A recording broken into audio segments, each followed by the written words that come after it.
Assalamualaikum warahmatullahi wabarakatuh. Selamat datang wahai sahabat yang dirahmati Allah. Yang sudah like dan subscribe saya ucapkan terima kasih. Dan saya doakan semoga diberkahi keselamatan dunia dan akhirat. Dalam kehidupan sehari-hari, kita seringkali dihadapkan dengan berbagai pilihan tanaman untuk menghiasi rumah atau pekarangan kita. Namun dalam Islam, tidak semua tanaman dianggap membawa kebaikan, dan beberapa bahkan dianggap membawa sial.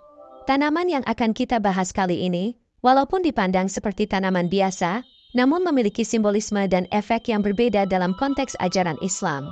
Sebagai umat Muslim, penting untuk memahami tanaman mana yang sebaiknya dihindari, sesuai dengan ajaran dan nilai-nilai yang terkandung dalam Al-Quran dan Hadits, maupun pendapat para ulama.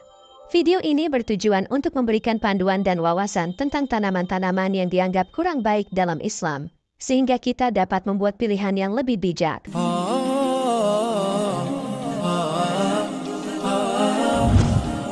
Kaktus, dengan duri-durinya yang tajam dan bentuk yang unik, telah lama menjadi pilihan populer sebagai tanaman hias. Meskipun keindahannya tidak dapat dipungkiri, banyak yang percaya bahwa tanaman ini membawa sial. Dalam konteks Islam, simbolisme duri kaktus menggambarkan rasa sakit dan kepedihan, mengingatkan kita pada kesulitan dan bahaya. Bahkan, Al-Quran menyebutkan tentang pohon berduri dalam konteks yang negatif. Mereka, yang tinggal di neraka, tidak memperoleh makanan selain dari pohon yang berduri, yang tidak menggemukkan dan tidak pula menghilangkan lapar. Selain itu, duri kaktus yang runcing dapat menjadi bahaya fisik, terutama bagi anak-anak yang mungkin terjatuh dan tertusuk. Risiko ini mempertegas pentingnya kehati-hatian dalam memilih tanaman yang kita tanam di rumah atau lingkungan kita. Dalam sebuah riwayat dari Abu Hurairah, Rasulullah mengisahkan tentang seorang pria yang melewati dahan pohon di jalan dan memutuskan untuk menyingkirkannya agar tidak menghalangi kaum muslimin. Tindakan sederhana ini, yang dilandasi oleh kepedulian dan keinginan untuk menghilangkan rintangan bagi orang lain, dianggap sangat mulia, sehingga pria tersebut dimasukkan ke surga. Kisah ini mengajarkan kepada kita tentang pentingnya mempertimbangkan dampak tanaman terhadap orang lain dalam konteks kehidupan beragama. Maka dari itu, meskipun kaktus memiliki keindahan tersendiri, sebagai umat Muslim, kita mungkin perlu mempertimbangkan kembali keputusan untuk menanamnya, mengingat aspek simbolik dan fisik yang terkait dengannya dalam ajaran Islam. Pohon palem, meskipun memiliki keindahan yang menawan, namun seringkali menimbulkan risiko karena kecenderungannya yang rentan roboh dan dapat menghalangi jalan. Dalam Islam, aspek keselamatan dan kenyamanan orang lain sangat ditekankan. Hal ini tercermin dalam sebuah riwayat oleh Imam Muslim, di mana Rasulullah mengisahkan tentang seorang pria yang mendapatkan tempat di surga, karena tindakannya memotong sebuah pohon yang mengganggu di jalan. Tindakan ini menunjukkan kepedulian terhadap orang lain, sebuah prinsip penting dalam Islam. Selanjutnya, Nabi Muhammad juga telah mengajarkan tentang pentingnya menghormati tetangga, seperti yang tercatat dalam sebuah hadis, barang siapa beriman pada Allah dan hari akhir, maka hendaknya ia muliakan tamunya, muliakan tetangganya, dan berkata baik atau sebaiknya diam.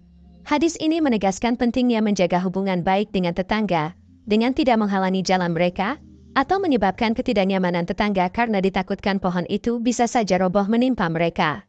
Pohon palem yang menghalangi jalan atau menutupi jalan tetangga, bisa dianggap sebagai bentuk ketidakpedulian terhadap hak-hak orang lain, dan ini bertentangan dengan ajaran Islam.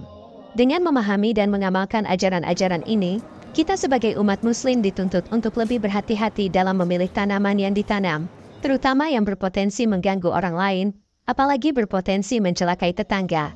Bunga tahi ayam, dikenal juga sebagai lantana camara, adalah tanaman yang unik, tetapi sering dihubungkan dengan pembawa sial oleh beberapa ulama. Salah satu karakteristik yang paling mencolok dari tanaman ini adalah baunya yang tidak sedap, suatu sifat yang bertentangan dengan ajaran Islam mengenai kebersihan dan aroma yang menyenangkan. Dalam Islam, kebersihan dan keharuman dianggap penting, seperti tercermin dari anjuran Rasulullah untuk menggunakan parfum. Rasulullah, sebagaimana diriwayatkan oleh Anas, menyatakan kecintaannya pada wanita dan parfum, dengan menekankan bahwa sholat adalah penentram hatinya. Pesan ini menekankan pentingnya menjaga kebersihan dan aroma yang baik, tidak hanya untuk kenyamanan pribadi, tetapi juga sebagai bagian dari ibadah dan penghormatan kepada Allah. Khususnya pada hari Jumat, yang merupakan hari raya bagi umat Islam, ada anjuran khusus untuk mandi, memakai wangi-wangian, dan menggunakan siwak. Ini menunjukkan bahwa tanaman dengan bau tidak sedap seperti bunga tahi ayam atau sejenisnya, tidak selaras dengan nilai-nilai ini. Kehadiran tanaman seperti ini bisa dianggap sebagai pengabaian terhadap anjuran untuk menjaga kebersihan dan aroma yang menyenangkan, yang merupakan bagian penting dari kehidupan seorang Muslim. Oleh karena itu, tanaman ini sering dihindari oleh mereka yang ingin menjalankan ajaran Islam dengan sepenuh hati, dan lebih memilih tanaman yang tidak hanya indah secara visual, tetapi juga menyenangkan secara aromatik. Pohon beringin, dengan keteduhannya yang luas dan strukturnya yang megah, seringkali menarik perhatian dan rasa takjub. Namun dalam konteks Islam, ada kekhawatiran bahwa pohon ini bisa menjadi objek penyembahan atau dianggap sebagai sarang jin. Allah dalam kearifannya telah menciptakan berbagai jenis pohon tidak hanya untuk keindahan, tetapi juga untuk manfaat jin dan manusia, termasuk sebagai tempat berteduh. Sejarah telah mencatat momen penting yang terkait dengan pohon beringin, khususnya pohon Ridwan. Pohon ini menjadi saksi bisu saat Rasulullah dan para sahabatnya berada di Hudaybiyah.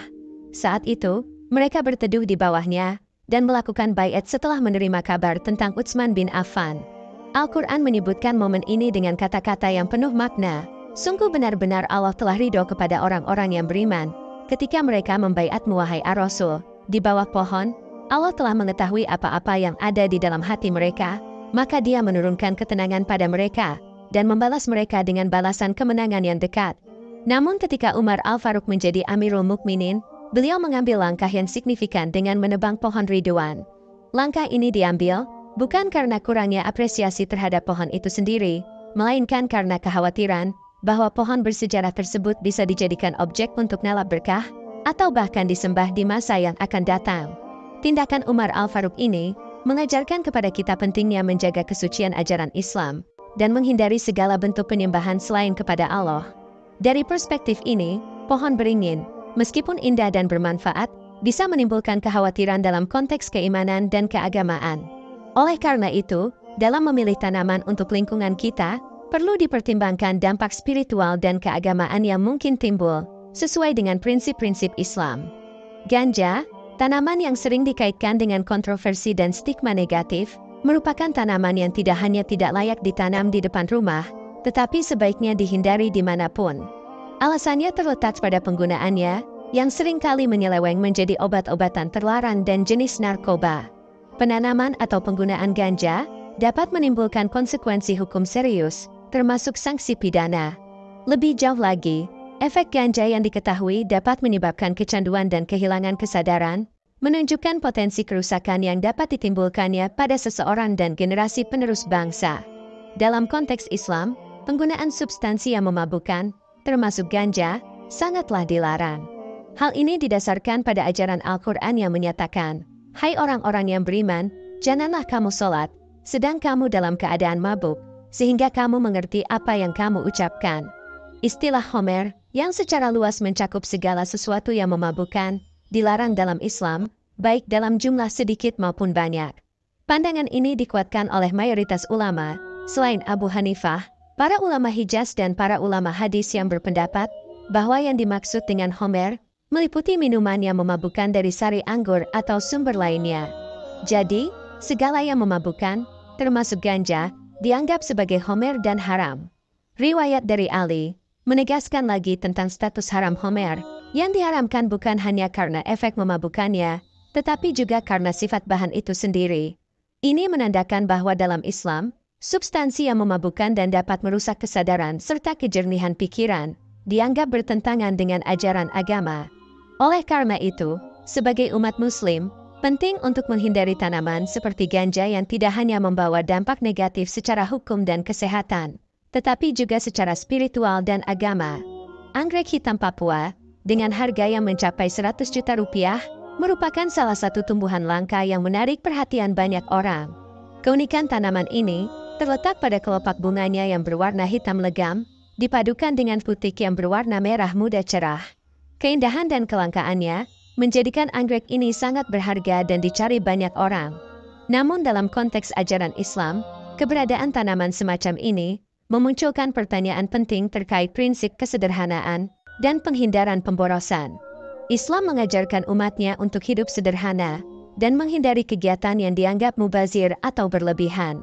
Kecenderungan untuk membeli tanaman seperti anggrek hitam Papua yang memerlukan investasi finansial besar, bisa bertentangan dengan prinsip ini. Hal ini bukan hanya berlaku untuk anggrek jenis ini saja, tetapi juga untuk tanaman lain yang sejenis yang mungkin menarik perhatian karena keunikannya atau harga jualnya yang terlalu tinggi. Pentingnya kesederhanaan dalam Islam bukan hanya sebatas pada pengeluaran finansial, tetapi juga tentang sikap hidup dan cara kita berinteraksi dengan dunia. Membudidayakan atau mengoleksi tanaman yang mahal dan langka, seperti misalnya anggrek hitam Papua, bisa dianggap sebagai bentuk ketidakpedulian terhadap prinsip kesederhanaan dan pemborosan yang diajarkan Islam. Sebagai umat Muslim, kita diajak untuk merefleksikan pilihan-pilihan kita, termasuk dalam hal tanaman yang kita pilih, agar selaras dengan nilai-nilai ajaran Islam yang mengutamakan kesederhanaan dan keberkahan dalam segala aspek kehidupan. Tanaman adu jubal, yang dikenal di Indonesia sebagai lidah mertua, sering dihubungkan dengan simbol negatif dalam ajaran Islam.